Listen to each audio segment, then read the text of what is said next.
Hello and welcome back to my channel friends. నా పేరు గాయత్రి. నేను ఇక్కడ home organisation and decoration related videos చేస్తూ ఉంటానండి. మీరు కనుక ఫస్ట్ టైం నా ఛానల్ని చూస్తున్నట్టయితే ఈ వీడియో చివరి వరకు చూడండి. నచ్చితే మాత్రం ప్లీజ్ సబ్స్క్రైబ్ చేసుకోవటం అండ్ మన రెగ్యులర్ వ్యూవర్స్ అయితే లైక్ చేయటం అస్సలు మర్చిపోవద్దు.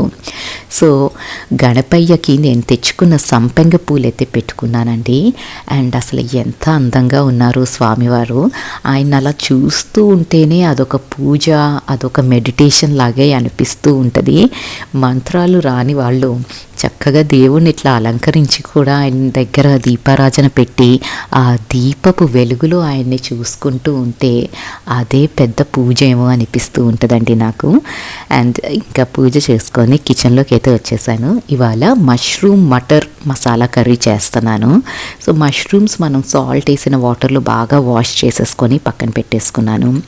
అండ్ తాలింపుకి ఆయిల్లో బే లీఫ్, లవంగాలు, చెక్క ఇది వేసేసుకొని ఈ పేస్ట్లో ఏం చేశానంటే ఉల్లిపాయ, టొమాటో, పచ్చిమిరపకాయలు అండ్ కొత్తిమీర ఇవన్నీ గ్రైండ్ చేసేసాను. నేను కొత్తిమీర ఎప్పుడైనా ఈ పేస్ట్లోనే గ్రైండ్ చేస్తానండి, ఎందుకంటే మా అమ్మాయి పైనుంచి కొత్తిమీర వేస్తే గోలెట్టేస్తుంది. కానీ ఇప్పుడు ఈ పేస్ట్లో వేసేసాను కదా, తనకు తెలియదు. అండ్ ఫ్లేవర్ మాత్రం మనకి ఎన్హాన్స్ అవుతూ ఉంటుంది కదా. సో ఈ పేస్ట్ చేసేసి ఇది తాలింపులో వేసేసుకున్నాను. అండ్ మసాలాలు కూడా చాలా తక్కువ యూజ్ చేశానండి. పసుపు, కారం, ఉప్పు అండ్ కొంచెం ధనియాల పౌడర్ వేసాను. అండ్ ఫ్రెష్ గ్రీన్ పీస్ ఇప్పుడు వస్తున్నాయి కదండి, బఠానీలు బాగా ఫ్రెష్గా వస్తున్నాయి. సో ఆ ఫ్రెష్ బఠానీలు కొంచెం కుక్ అవ్వాలి, అందుకని గ్రేవీలో వేసేసాను. అండ్ జింజర్ గార్లిక్ కూడా పైనుంచి వేసేసి ఇప్పుడు ఈ గ్రేవీని కుక్ చేయాలి బాగా. ఏ మసాలా కర్రీలో అయినా మీరు గ్రేవీని బాగా కుక్ చేస్తే ఆ ఫ్లేవరే డిఫరెంట్ లెవెల్లో ఉంటుందండి. కుక్ అవ్వని గ్రేవీకి బాగా కుక్ చేసిన గ్రేవీకి డిఫరెన్స్ ఎంతైనా ఉంటుంది. అండ్ సైమల్టేనియస్లీ ఇక్కడ ఏం చేస్తున్నానంటే జీరా రైస్ చేస్తున్నాను. జీరా రైస్లోకి తాలింపులోకి నేను ఇవాళ గీలో వేసానండి. తాలింపు గీలో ఎండుమిరపకాయ, జీలకర్ర అండ్ కసూరి మేతి వేసాను. మన ఇష్టం వచ్చినట్టు వేరియేషన్స్ అయితే చేసుకోవచ్చండి జీరా రైస్లో. నేను మాత్రం ఇవాళ సింపుల్గా పెట్టేశాను. అండ్ రైస్ వేసి రైస్ని కూడా 1-2 మినిట్స్ బాగా ఫ్రై చేసుకున్నాక అప్పుడు వాటర్ పోసి పెట్టుకుంటాను. అండ్ మష్రూమ్స్ కూడా ఇక్కడ గ్రేవీ బాగా కుక్ అవ్వాలండి. ఎలాంటి మసాలా కర్రీలోకైనా గ్రేవీ కుక్ అయినాక అప్పుడు లాస్ట్లో మనం పన్నీర్ కానీ మష్రూమ్స్ కానీ వేసుకొని 10 మినిట్స్ కుక్ చేసుకుంటే చాలు. సో ఇప్పుడు మష్రూమ్స్ కూడా వేసేసాను. ఇంకా 10 మినిట్స్ అవి కుక్ అయ్యే టైంలో నేను గబగబా కాఫీ పెట్టుకున్నానండి. అంటే పొద్దున్నే లేస్తాం కదా, నాకు ఈ కాఫీ కోసం చాలా ఈగర్గా వెయిట్ చేస్తూ ఉంటాను. సో అమ్మ కూడా లేచారు. అమ్మకు ఒక కప్పు, నాకు ఒక కప్పు కలిపేసుకొని కొంచెం కాఫీ తాగినాక అప్పుడు ప్రాణం లేచి వచ్చినట్టు ఉంటుందండి. అండ్ కాఫీ తాగి వచ్చేసరికి ఈ కర్రీ కూడా రెడీ అయిపోయింది. చూడటానికి చాలా బాగుందండి. అండ్ టేస్ట్ కూడా చాలా టేస్టీగా ఉంది. పైనుంచి మాత్రం నేను గరం మసాలా వేసాను, ఆ క్లిప్ మాత్రం మిస్ అయిపోయింది. I'm so sorry about it. కానీ కర్రీ చాలా సింపుల్గా ఉంటుందండి, టేస్టీగా ఉంది. అండ్ జీరా రైస్ కూడా కుక్ అయిపోయింది. సో వింటర్స్లో ఇట్లాంటి కొంచెం మసాలా కర్రీస్ ఇట్లాంటివి పిల్లలకి పెట్టాము అంటే వాళ్ళు కూడా బాక్స్లో క్రిబ్ చేయకుండా తింటారు. అండ్ ఇంకా అందరూ వెళ్ళిపోయినాక ఆఫీసులకి, స్కూళ్ళకి నేనైతే నా ఇంటి పనిలో పడిపోయానండి. యాక్చువల్లీ మీకు గుర్తుందా, 2 వీక్స్ బ్యాక్ నేను ఒక బుకేని ఈ వాజ్లో పెట్టాను. అప్పటి నుంచి కొన్ని ఫ్లవర్స్ ఎండిపోతూ ఉంటే అవి తీసేస్తూ ఉన్నానండి. అండ్ ఫైనల్ లాట్ ఇవాళ కంప్లీట్ అయిపోయింది. అండ్ ఇప్పుడు మొత్తం అవన్నీ తీసేసి, ఫ్లవర్స్ అన్నీ తీసేసి ఈ వాజ్ని మాత్రం ఎప్పటికప్పుడు క్లీన్ చేసుకోవాలండి. క్రిస్టల్ వేర్ని మెయింటైన్ చేయడానికి నేనైతే ఇట్లా వాటర్ అంతా తీసేసి mild detergent, dish washing liquid అయితే యూస్ చేయనండి. నేను సింపుల్గా హ్యాండ్ వాష్ ఇట్లా మైల్డ్ డిటర్జెంట్స్ ఉన్నవి యూస్ చేసి చేత్తోనే క్లీన్ చేసేసుకుంటాను. అండ్ దీన్ని ఒక్కసారి వైప్ చేసి సన్ డ్రై చేసుకున్నామంటే వాటర్ మార్క్స్ పడవు. అండ్ క్రిస్టల్ వేర్ని ఎప్పటికప్పుడు మెయింటైన్ చేయటం అయితే ఇంపార్టెంట్.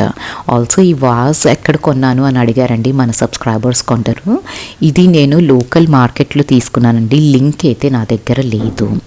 అండ్ దీపావళి వ్లాగ్లో నేను చూపెట్టానండి, నేను ఇక్కడ మా ఇంటి దగ్గర ఎగ్జిబిషన్ పెడితే వెళ్ళాను, సెరమిక్వి కొన్ని కొన్నాను అన్నాను కదా. కానీ ఆ పండగ హడావిడిలో అన్నీ లోపలైతే డంప్ చేసేసాను. సో ఇవాళ ఇవన్నీ తీసి వాష్ చేసుకొని యూస్ చేద్దాము అన్నట్టు అన్నీ వాష్ అయితే చేస్తున్నాను. యాక్చువల్లీ ఏంటి అంటే అమ్మ డిఫరెంట్ కారాలు, పచ్చళ్ళు ఏవో ఒకటి చేస్తూ ఉన్నారనమాట. సో ఇంట్లో ఉన్న కంటైనర్స్ సరిపోవట్లేదండి ఆ డిఫరెంట్ కారాలకి ఇవన్నిటికీ.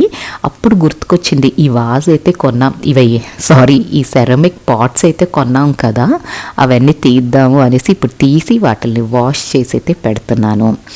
అండ్ ఈ బుడ్డి మిల్క్ పోరర్ ఉందండి, ఇది అసలు మనం యూస్ చెయ్యం, అంత ఫ్యాన్సీగా మనం మిల్క్ పోర్ చేసుకొని తాగే అంత సీన్ ఉండదు కదా ఇంట్లో. కానీ అది చూడటానికి చాలా క్యూట్గా ఉంది.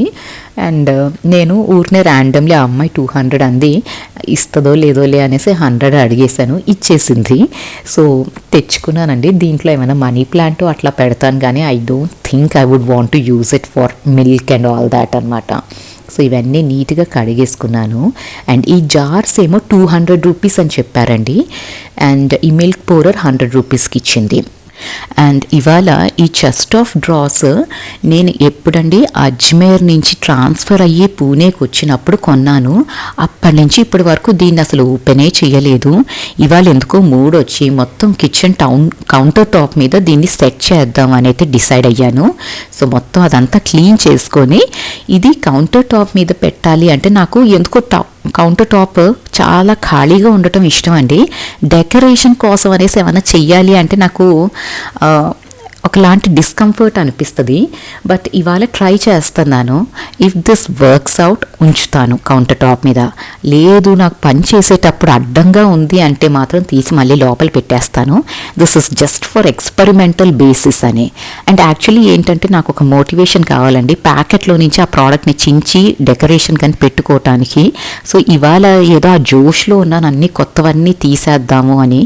సో ఆ జోష్లోనే దీన్ని కూడా ఓపెన్ చేసి ఇట్లా నీట్గా అయితే సెట్ చేసుకున్నాను. బట్ దెన్ ఎన్ని రోజులు ఉంచుతాను కౌంటర్ టాప్ మీద అదైతే నాకు డౌట్ అండి. అండ్ మీకు ఇలా ఈ సెటప్ నచ్చిందా, ఇది ఇలా ఉంచనా లేదా తీసేయనా అన్నది కూడా మీరు ప్లీజ్ నాకు కామెంట్ చేసి చెప్పండి. అండ్ మీకు ఇది ఎలా అనిపించింది ఈ సెట్టింగ్ అన్నది నాకు కామెంట్ చేసి అయితే చెప్పండి. అండ్ ఇక్కడ వరకు మీరు నా వీడియో చూస్తున్నారు అంటే మీకు ఏదో ఒక్కటైనా కొంచెమైనా నచ్చి ఉంటుంది కదండి. So please do consider subscribing to this channel. And మన వాళ్ళైతే ప్లీజ్ ఆల్రెడీ లైక్ చేసేసి దాని తర్వాత కంటిన్యూ చేయండి వీడియో చూడటం. And me family and friends ఎవరైనా ఉంటే షేర్ చేసుకోండి. సో పండక్కి నేనేంటంటే టీ లైట్ హోల్డర్స్ ఇవన్నీ తీసానండి బయటకి ఈ బాక్సుల నుంచి. సో ఇవన్నీ మెల్లిగా మళ్ళీ అన్నీ సెట్ చేసుకుంటూ ఉంటాను. యాక్చువల్లీ అంతకుముందు ఏం చేసేదాన్ని అంటే అన్నీ ఒక్కరోజు మళ్ళీ ఆర్గనైజ్ చేసేసుకునేదాన్ని. కానీ ఈసారి కొంచెం డిలే అయిపోయి హ్యాప్హజార్డస్గా ఉందండి. సో ఎప్పుడు ఏది టైం దొరికితే అవి సెట్ చేసుకొని అయితే లోపల పెట్టేసుకుంటున్నాను. ఇలా ఒక బాక్స్లో స్టోర్ చేసి పెట్టుకున్నామంటే నెక్స్ట్ ఇయర్కి కూడా వీటిని యూస్ చేయొచ్చు. అండ్ ఆ గోల్డ్ పెయింట్ అన్నది మనకి పోకుండా డస్ట్ పట్టకుండా చాలా నీట్గా అయితే ఉంటాయండి. This is how I store my small little థింగ్స్కి కూడా ఒక డెసిగ్నేటెడ్ ప్లేస్ అన్నది మనం ఇచ్చాము అంటే ఇల్లు ఎప్పుడూ క్లటర్డ్ ఉండదండి. And everything has a proper place to store. And నాకు ఒక వింత ప్రాబ్లం ఉందండి ఈ మధ్యకాలంలో. మా అమ్మాయికి ఎన్ని బట్టలున్నా ఒకటో రెండో నచ్చుతాయి అన్నమాట, ఫేవరెట్ డ్రెస్సెస్ అని.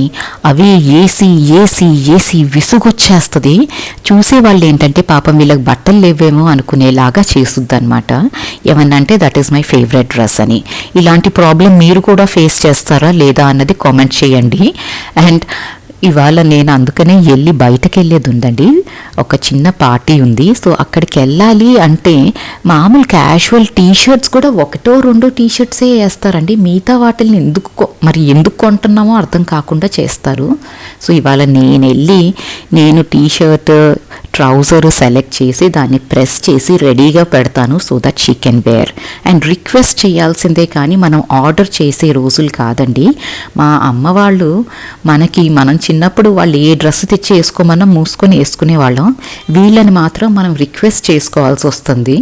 సో జనరేషన్ గ్యాప్ అంటే ఇదే అంటారేమోనండి, నాకైతే తెలియదు. కానీ సో ఇలాగైతే ఒక బిజీ డే నడిచిపోయిందండి. మీకు ఈ వ్లాగ్ నచ్చితే కనుక లైక్ చేయండి, సబ్స్క్రైబ్ చేయండి అండ్ మీ ఫ్యామిలీ అండ్ ఫ్రెండ్స్తో షేర్ చేసుకోండి. Thank you so much for watching. You have a great day.